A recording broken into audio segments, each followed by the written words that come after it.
एक समय की बात है, एक बहुत बड़े साम्राज्य का एक बहुत शक्तिशाली राजा था। उस राजा की एक बहुत बुरी बात थी। वो बुरी बात यह थी कि अगर उस राजा के शासन में किसी से कोई गलती हो जाती थी तो उसकी सजा सिर्फ एक ही थी कि उस राजा के पास 10 जंगली कुत्ते थे और वो राजा उस गलती करने वाले आदमी को उन जंगली कुत्तों के सामने डाल देता था। वो कुत्ते उस इंसान को बहुत बुरी मौत देते थे। उस इंसान को इस तरह तड़पा तड़पा कर मारते थे, उसका मांस फाड़ देते थे कि उस इंसान को बहुत दर्दनाक मौत मिलती थी। तो गलती चाहे किसी से भी हो, सबकी सजा यही थी। इसलिए सब उस राज्य में बड़े खौफ से रहते थे।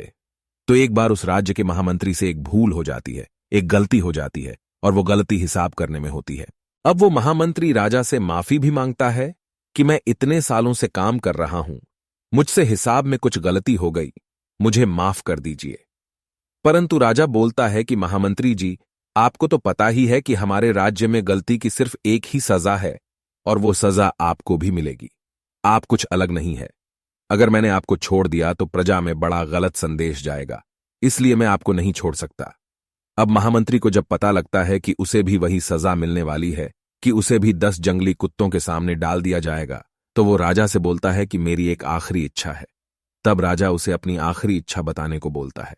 तो वो महामंत्री राजा को बोलता है कि आप मुझे सजा बेशक यही दीजिएगा कि मुझे उन कुत्तों के सामने डाल देना, लेकिन आप मुझे 15 दिन की मोहलत दे दीजिए। मुझे 15 दिन के बाद सजा दे दीजिए। मैं राज्य से बाहर भी नहीं जाऊंगा, राज्य के अंदर ही रहूंगा। तब राजा उस महामंत्री की यह बात मान जाता है। अब 15 दिन के बाद उस महामंत्री को लाया जाता है। तब वो राजा खुद साथ चलता है कि महामंत्री को उन जंगली कुत्तों के सामने छोड़ दिया जाएगा। अब महामंत्री को उस बेड़े में छोड़ दिया जाता है जिसके अंदर उसको कुत्तों के सामने डाला जाएगा। राजा ऊपर से देख रहा होता है कि वो कुत्ते महामंत्री को काट नहीं रहे, महामंत्री के ऊपर कुत्ते भौंक नहीं रहे, बल्कि उसे चाट रहे हैं, उसे प्यार कर रहे हैं। तो राजा को कुछ समझ नहीं आ रहा होता कि ये जंगली कुत्ते किसी के साथ भी ऐसा नहीं करते, परंतु ये महामंत्री से इतना लगाव क्यों कर रहे हैं। राजा हैरान हो जाता है। तब नीचे से महामंत्री मुस्कुरा के बोलता है, प्रभु, मुझे पता है कि आपके दिमाग में क्या चल रहा है। आप मुझे ऊपर बुलाएं तो मैं आपको बताऊं कि ऐसा क्यों हुआ।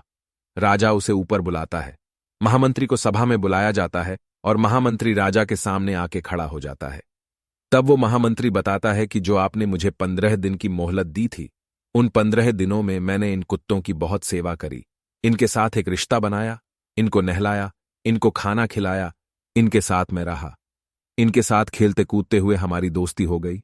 इसलिए अब ये कुत्ते मुझे नुकसान नहीं पहुंचाएंगे, ये अब मुझसे प्रेम करते हैं। राजा कहता है, लेकिन मेरे वचन का क्या होगा। तब महामंत्री बोलता है कि आपका वचन था कि आप इन कुत्तों के सामने डालेंगे, और आपने मुझे कुत्तों के सामने डाला भी है। उन्होंने कुछ किया नहीं, वो अलग बात है। तो राजा मुस्कुरा के बोलता है कि अब तुम्हें छोड़ दिया जाए। महामंत्री बोलता है कि महाराज, मैं एक बात और आपको बोलना चाहता हूं। उन कुत्तों की तो मैंने बस 15 दिन सेवा करी और उन कुत्तों का हृदय परिवर्तन हो गया, और आपके साम्राज्य के लिए मैंने सालों की सेवा करी, लेकिन आपने उसे बिल्कुल अनदेखा कर दिया। ये मुझे बहुत बुरा लगा। तो दोस्तों, हमारी जिंदगी में भी ऐसा बहुत बार होता है। हम लोगों के लिए जिंदगी भर बहुत कुछ करते हैं, पर जब कद्र करने का वक्त आता है तो लोग कद्र नहीं करते, और किसी के लिए कुछ ही दिन आप कर दो तो उसके लिए आप भगवान रूप बन जाते हो।